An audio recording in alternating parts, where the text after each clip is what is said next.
मुंजा भाग 1। गांवों में बुजुर्ग अक्सर एक डरावनी कहानी सुनाते हैं मुंजा की। कहा जाता है कि जो बच्चे मुंजा संस्कार से पहले मर जाते हैं उनकी आत्मा मुंजा बनकर गांव में भटकती है। यह प्रेत छोटे कद का, दुबला पतला, लाल आंखों वाला और अजीब सी आवाज में बोलने वाला होता है। राजू अपने दादा दादी के साथ गांव आया था। शहर में पलाबढ़ा राजू भूत प्रेत की कहानियों पर हंसता था, लेकिन गांव में कुछ अजीब सा महसूस हो रहा था। उसकी दादी ने रात को सोने से पहले चेतावनी दी, रात के समय पीपल के पेड़ के पास मत जाना, वहां मुंजा रहता है। राजू को यह सब बकवास लगा। उसने सोचा भूत वूत कुछ नहीं होते। आधी रात को राजू की नींद खुली। खिड़की से बाहर झांकते ही उसे गांव के पुराने पीपल के पेड़ के पास एक परछाई दिखी। छोटा सा कोई आकृति उछल कूद कर रही थी। राजू को लगा कोई बच्चा खेल रहा होगा, लेकिन इतनी रात को? जिज्ञासा के कारण राजू दबे पांव बाहर निकल आया।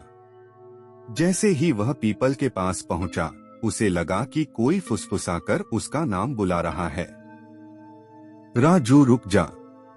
राजू का दिल जोर जोर से धड़कने लगा। उसने पीछे मुड़कर देखा, लेकिन कोई नहीं था। अचानक किसी ने उसकी टांग पकड़ ली। राजू की टांगों में जैसे जान ही नहीं बची थी।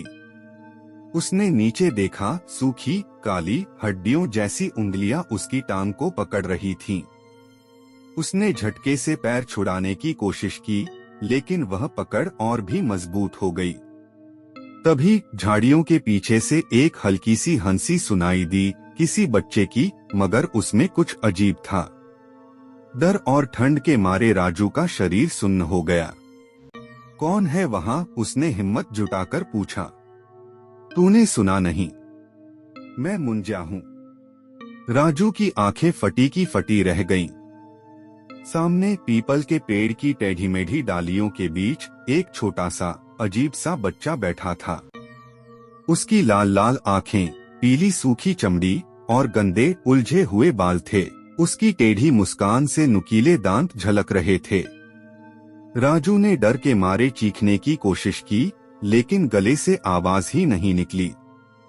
तू मेरे साथ खेलेगा ना? मुंजा ने कहा और तेजी से उछलकर राजू की ओर बढ़ा।